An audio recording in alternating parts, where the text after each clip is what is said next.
Welcome back to the Christian Music Bro podcast, everybody. Today's episode is going to sound a little different because we got an incredible guest joining us. You probably know him from the songs that remind us that God shows up even then, and there's no matter where you've been, you can start walking free. Our guest today has been encouraging people like us all around the country through powerful songs, huge tours, and even time on Christian radio sharing the message behind the music. And honestly, having him here today, it just feels like a big amen. So if you're ready for a perfectly great episode with some great stories, some laughs, and a conversation about faith, music, and the road that led here, stick around. This is the Christian Music Bro podcast today, and today we're hanging out with Micah Tyler. And hey, if you like what you're hearing, don't like to follow, subscribe to the channel so you never miss an episode. Micah, thank you for being here today. What an intro! That was amazing. You knocked them all out of there. That's amazing. I love it. I got to steal that. Yeah, and it was like, so guys, like, how can I make a unique intro with song titles? Because you have like so many hits and everything. I was like, I'm gonna combine them Come all into on, one big intro. dude. I was trying to keep up. That was amazing. I love it. And everyone, if you haven't met Micah Tyler, this is Micah Tyler. You might have seen him on tour with like Bill Yo, Wickham, Mercy Me. He was on Winter Jam last year. yeah. I've been around a little bit, but yeah, man, it's good to see you, bud. Let's start a little bit easy with the easy question. What made you decide to get into this music industry? Like, I know music's not like everyone's first forte, and they're like, oh, after a while they realize, oh, I want to do this. Like, what made you start doing music?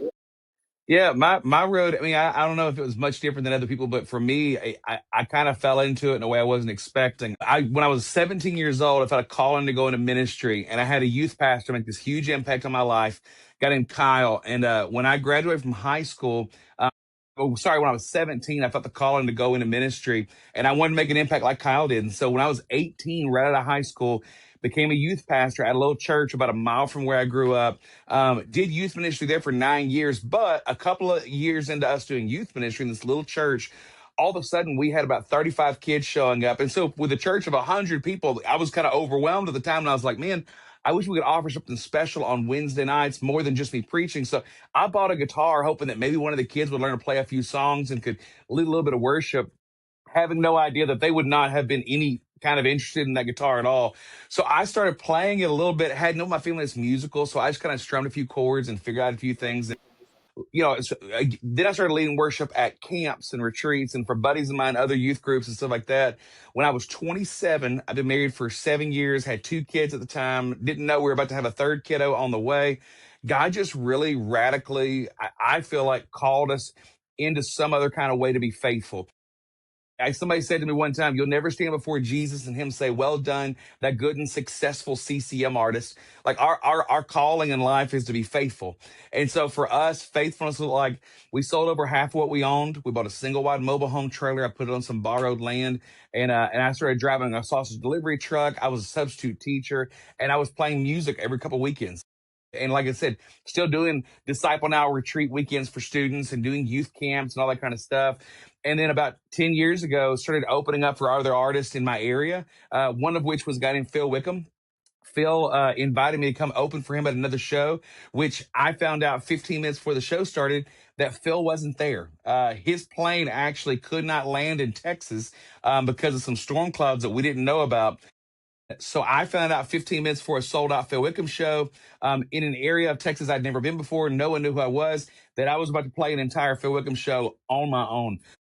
The night could not have started any crazier, but could not have ended any better. It was just a really sweet time. Phil ends up introducing me to his record label, who became my record label, and his manager, who became my manager. And so, yeah, I've been signed now for about 10 years. But yeah, I mean, at the end of the day, man, the thing that I'm doing right now is the same thing that I was trying to do then, which is just be faithful. And so for us, faithfulness just looks a little bit different than the kind of things that we get to do. But yeah, that's kind of a long story for I bought a guitar, and then all of a sudden, God just kind of changed some things in my life. But here we are now. Hey, and you're doing well. Like the first time I saw you live or heard about you is when you opened up for Mercy Me. I think it was 2019, 2021, somewhere in that range. COVID years, we don't talk about those, Yeah, but like, right. Yeah, yeah. like I remember you, and you had like the what do you call it? I'm trying to think of the name of it. You had the video like of you Oh, singing the like it was TV like on there. acapella. Yeah, the TV thing, like the acapella thing, Yeah. and that's where I discovered you and everything. Come on. Yeah, when you're doing a show with Crowder and Mercy Me, And I'm the guy who has like one or two songs that people know. I'm going, man, I'm gonna play 20 minutes at the beginning of the night. And mercy me, so they're like, hey, bring a band, do the whole thing. And I thought, man, if I get up there with a band, I'm not saying that like it wouldn't be something special, but at the same time, I'm going, man, it's gonna be pretty forgetful at the end of the night if I play my 20-minute set, and then here comes Crowder, and he's playing a ton of hits with a big band, and they've got fire, flying up in the sky. Then Mercy Me comes up, and they're playing some of the biggest songs in the history of Christian music, and I'm going, what would get me remembered? And apparently it worked because 7 years ago you were there, you remember seeing it, and so I literally pulled a TV up on screen with me, introduced my quote unquote band, which was three of me, and I did a cappella covers of like most of my songs, and I sang with myself. So it was also a lot cheaper than hiring a band, so it's kind of a fun a twofer there for me. But yeah, dude, it was a fun one. And that's like the first time like I've really dived into your music, and now you can see I am a big fan now. So like Come it on, all dude, I love it. That's and awesome, man.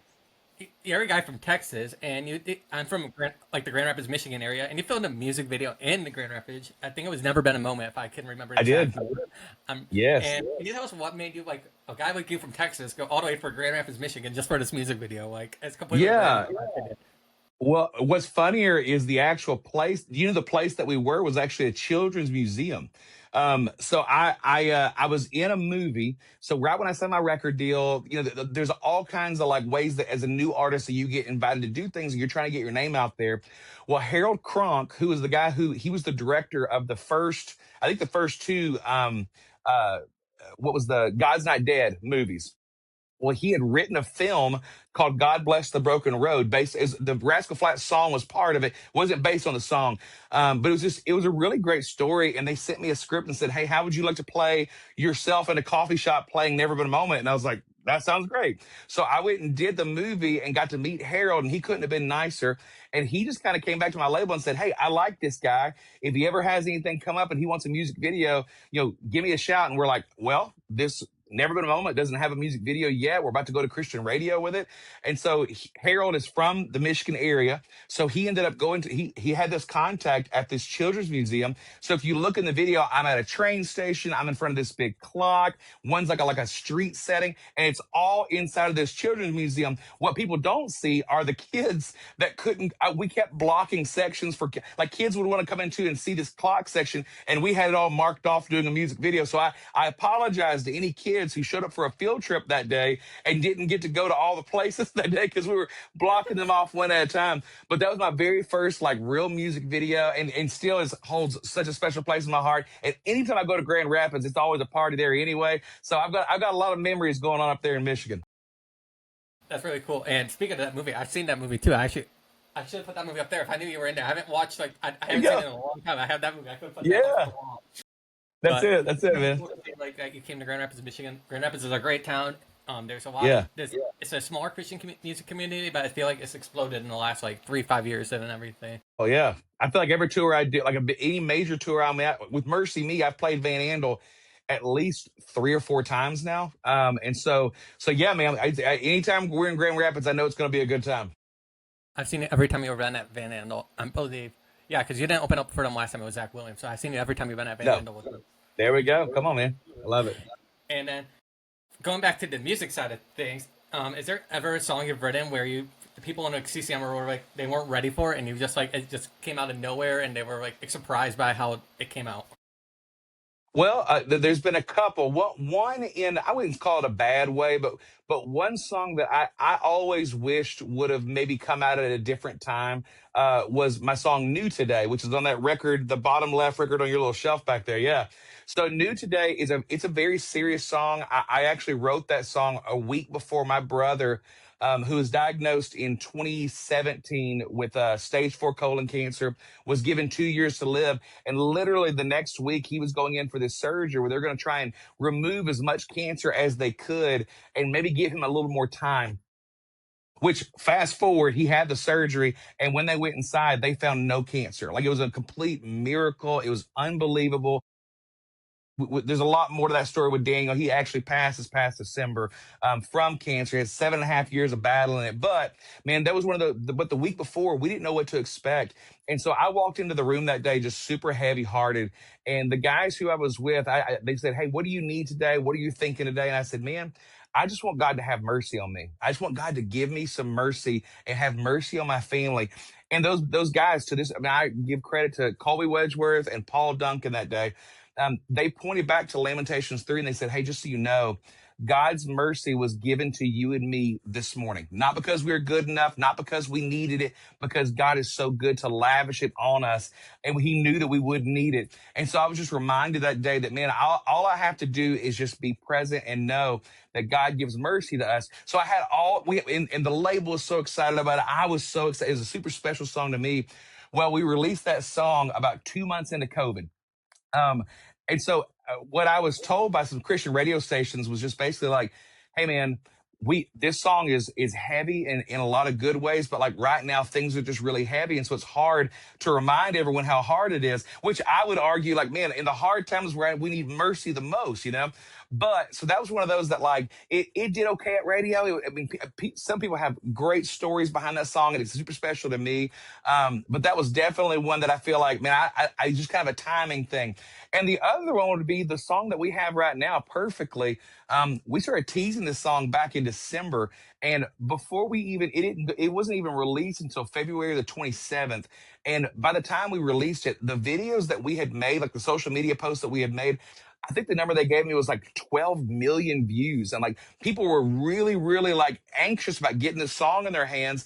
We got to debut it on Sirius XM, which was super special the day before it was even released. So that song kind of had a lot of people really clamoring for it. And like at the time of us talking right now, it's been out for 2 weeks. It's still number 3 on iTunes right now. So that's been one that's kind of like, for me, even I'm going like, okay, I love this song. It's super special to me, but I was not prepared for the reaction that people are going to be giving it. And so I'm excited to see what that song's going to do when we actually get it out to Christian radio and that kind of thing.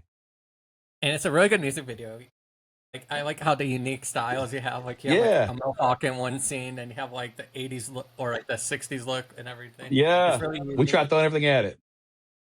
It's one of my favorite music videos of the year so far. So Come on, man. I'd love to hear that. Yeah, we had a ton of fun making that. Elliot Eicheldinger is a guy who's incredible director. He did my music video for Different, for Walking Free, and for Praise the Lord. And so anytime I've got a crazy idea that we're gonna throw at something, Elliot is my first phone call. He's a wild man out there doing it. And so that was a ton of fun. We pulled a lot of strings to make that one happen. And so I'm glad that people are digging it.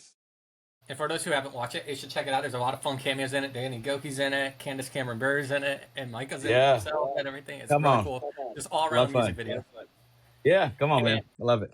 aside of music, I see you're a big baseball fan. And are you excited for baseball season? Sorry, I know this is just ad libbed and random, and I just added to say it. No, I am. No, the thing is, we had a crazy football season. My Cowboys disappointed like always, so I can always count on that. We're kind of getting ready for March Madness right now, but dude, bring on the baseball. My Houston Astros, we're rebuilding again this year, but I'm hoping that we can surprise some people too. So I love all sports, so I'm stoked about it coming out.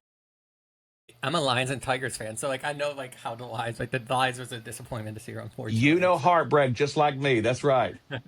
So, but hey, sports is all good fun. Like my two favorite things are sports and music. So like blend them both in the podcast. Same here. Come on, man. That's it.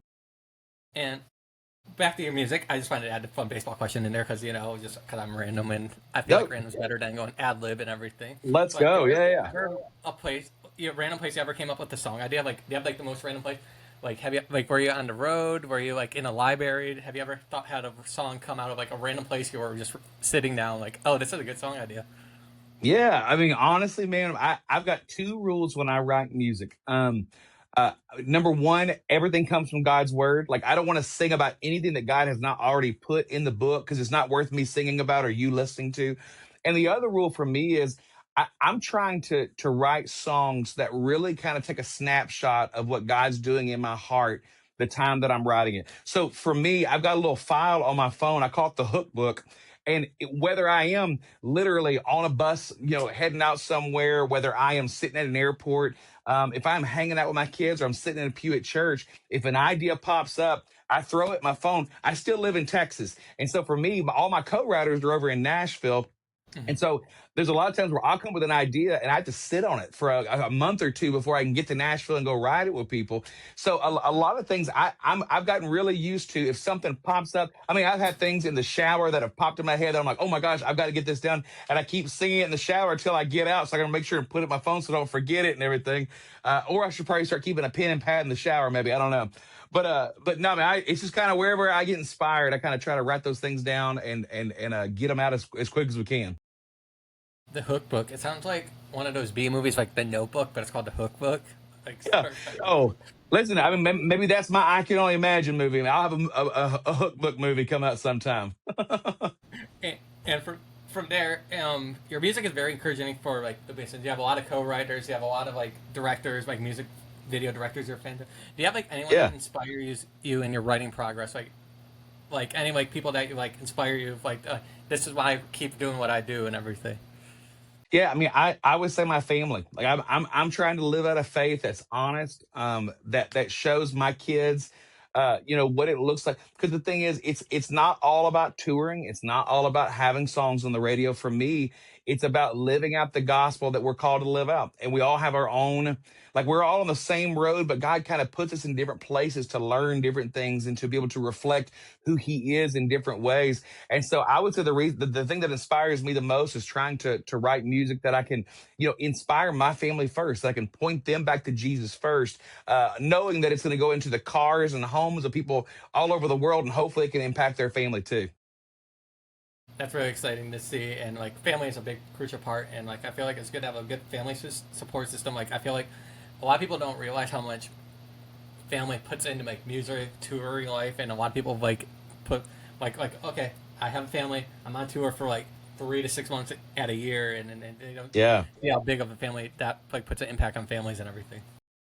Absolutely, absolutely, and for me, I want to make sure that my family knows I'm not ever leaving my house and I'm missing a t-ball game, or I'm missing a dance recital, or I'm missing time away from them to go and sell t-shirts. Like I'm wanting to go out there and share the. If I'm going to miss being with my family, my first ministry, it's to go out and do the ministry that God's called me to, and to really try and like be purposeful with the time that I spend away from my house. And so yeah, so that's that. They're definitely the people who I'm thinking about the most when I'm serving Jesus out there. Amen to that. And say if you came across someone that like just called you for the first time, what song would you recommend for people that are new to your music to listen to first? Like you have so many Yeah, hits, so many songs. What's like one personal favorite you would always recommend to people? man, I love sending the Walking Free music video to people because I feel like it's kind of a quirky song anyway. It shares the gospel super clearly, and in the video for Walking Free, we highlighted a ministry called Ground 40, over in North Carolina with my guy Wesley. He's one of my favorite people. It's one of my favorite ministries on the planet. And it's just one redemption story after another. And so, if I'm ever going to get somebody to send me a message saying that something has impacted them, for years, Walking Free has been one of those things that, like, it'll just catch somebody and remind them that no matter if they're in the middle of addiction or if they're into the rope, man, God is still calling us to walk in a freedom that only He can be found in Jesus. And so, Walking Free is a pretty good place to start, and then I can kind of direct them from there. And do you have a story you would like to share from Walking Free? I know you share stories at your concerts about like your songs. Do you have like a story that stand out with that Walking Free? Like you said, people overcoming addiction and everything. Do you have like a personal story that stands out from that song? Yeah, I mean, honestly, what's neat about that song is that have a lot of people who tell me, that song kind of tells their story. And I didn't write the song for addiction ministries, but that's kind of been one that has really reached out and found a home in. I mean, I've talked to guys who heard Walking Free while they were in prison. And so they're literally behind 4 feet of concrete and barbed wire. And they're hearing about the freedom of God. And I'm meeting them at concerts saying, I was once in a prison cell and I heard your song. And I was reminded that even whenever I am captive by the things around me, I can still find freedom in Jesus. So those are always ones that I can point to, and people who've told me like, man, I was in the middle of my addiction and I saw this video or I heard this song, and it just reminded me that there's still freedom for me, and that there's nothing in this world that is bigger than the power and the freedom breaking love of God. So that's one that those stories never get old to me. It's the reason why I keep going out there and telling those stories even more. And I love hearing everyone's story because everyone has a story, everyone has a purpose, and it's just exciting to see. That's what made me start this podcast, is just hear other people's stories or like their heart and everything and everything. Yeah, it's great, man. Love it. And do you have any pre-show rituals, like before you go out on stage? Do you have like any weird, unique pre-show rituals? Like, do you go like take a 4 hour nap, or do you like go out to eat and eat all the McDonald's you can eat? Yeah, no, I honestly, this is a weird one. I haven't really talked about this on podcast before. Something I've been doing now for the last like 6 months. So I do warm ups, and for the when you're out there doing 90-minute shows, 4 nights in a weekend, your voice can get very tired. So warming up is something really great. And for a while, I would carry a steamer around with me. I'd breathe the steamer in, and it helps you hydrate your vocals, all that kind of stuff. But there was a couple times I forgot my steamers. So what I started doing was I'll hop in a shower about an hour before the show and I warm up in the shower. So I'm sitting there, literally steam all over the room, and I'm just me. I'm doing all the warm ups inside of there. So that's kind of become one that's because I literally did a show this past weekend in Indiana, and sure enough, I was in my hotel room an hour before the show doing warm ups in the shower. So sorry for the visual for everybody out there, but at the same time, that is definitely something I've kind of became part of my pre show go to there. That's really unique, and it's really cool to see like everyone has a different pre-show ritual. Like I think there's like a couple bands that play like cool. They're like I know Danny Goki's a big pickleball fan, and he does pickleball like before like every show and everything. Like so, it's just really cool to see like something unique and different from someone else's too. Yeah, get the blood pumping, get moving. That's the way to go. And looking ahead, like I don't know if how much you can say or liability to say here because I don't want to push record labels management. Do you have anything else you're working on for this year? Like, do you have more another song coming out later this year, or more coming out I mean, soon? I actually have a lot of songs coming out. So we're putting out a record. I don't know the for sure release date just yet. It'll be sometime at the end of the summer. And I with losing my brother, we've really walked through some dark, hard times this last year. But I'm learning what it says in John chapter 6. Jesus has this moment where he gives us two promises. And the first promise is tough. He says, in this world, there will be trouble. Like that's a promise that Jesus has given us, that we will not walk out of this world unscathed, that is not here to help us. The thief comes to steal, kill, and destroy. And if all we were left with was that first promise, that's a tough life for us to live. But thank God he gave us this other promises. In this world, there will be trouble, but take heart because I've overcome the world. So I've been in a season of learning how to take heart during this really tough time that we're walking through. So we're actually releasing a record, and half of the songs are going to be mountain songs and half the songs are going to be valley songs. I want to write songs about those promises. The promise of, man, in this world, there will be trouble. Songs that talk about the heartbreak, talk about losing someone, talk about what, the tough things that we walk through, but also have a half of the record that has songs like Perfectly and God Did It on it, where it's like, but also he is also a God of proclaiming how great he is. He is the God of the good times. And so this record's going to have a little bit of something for everybody, but you can expect to hear a whole lot of music with a lot of new releases coming up over the next year. And you can be sure I'll be one of them, like listening to them, sharing it, maybe get a Let's copy, go. We got to put it on the wall. That's right. We got to get it out there, man. gotta add it to the wall of Christian music. I don't know. Yeah. I need to think of a Love better it. name, like a Christian music wall. I feel like if I use the I Christian like music it. Hall of Fame now, I get copyrighted now because That's everyone right. You used to got it. you got to don't get in trouble. Don't get in trouble. I, I like to end this question with a lot of artists and everything. Is what message you carry to the next generation of artists, songwriters, producers, or anyone that's like coming up into the music industry? Like, what is a message you would like to share to them, or motivation, inspiration? Oh, anytime I talk to a young musician or whoever, I tell you can only be faithful to what God puts in front of you. And I meet a lot of artists or a lot of young musicians who come up and say, like, how do I do what you're doing? And they see me on a stage in front of a few thousand people singing songs they've heard on Christian radio and that kind of thing. And I tell them all the time, like, man, you're seeing me right now at this point of where I am. But for a long time, faithfulness was me leading worship in front of a youth group of 20 kids who they were distracted by their phones or they were having a pizza party. And I'm sitting there playing songs, but that's what God gave me to be faithful to. So I meet musicians all the time going like, man, God, if I'm scared to jump out and do these things, but if you'll do this, and this, and this, then I'll be so faithful. And like we reserve our faithfulness. But man, whether it is singing some songs at a coffee shop and telling people about Jesus, or it's playing a youth camp, or it's just practicing the songs and getting in there and working hard to write music. Man, God is so kind to give us things to be faithful to. And so for me, it's like, man, what is God allowing you to be faithful to right now? Be faithful to that and let him lead those next steps. If he wants you to sign a record deal, he will walk you into a record deal. If he wants you serving at a local church for the rest of your life, God will have you doing that. If God wants you to be a good dad, he's going to teach you how to do those things. So for me, it's like, man, look down and go, God, how can I be faithful with the gifts, the talents, and the opportunities that you're giving me right now? And that's really good advice. And for those who are aspiring songwriters or you just want motivation, even in general, just like follow God's plan. That's like the best advice anyone can That's give it. and everything in general. One step Be at a time. faithful, Don't get ahead of pursue yourself. and one step out of the way. Life is a marathon, not a sprint. So, That's right. That's right, man. Love it. And for those who are watching, make sure to check out Micah's new music. Check out his old stuff. No, pun Yeah. intended, old stuff right there. It's right there. I just. But Micah, thank you very much for joining me today. It's really great to talk to you and hear a little bit about your brain, a little bit about your music, a little bit about your background, and just some fun random questions here and there. Brandon, appreciate what you do, but keep telling people about Jesus, and thanks for letting guys like me come on here and talk about what the gospel's done in my life, what the gospel's doing in other people's lives. I'm grateful that we get to do this together, man. Thanks for having me on. And everyone, we'll see you next time on the Christian Music Bro podcast. And I hope you guys all have a great week. Take care, everybody. Did it work? Sorry, this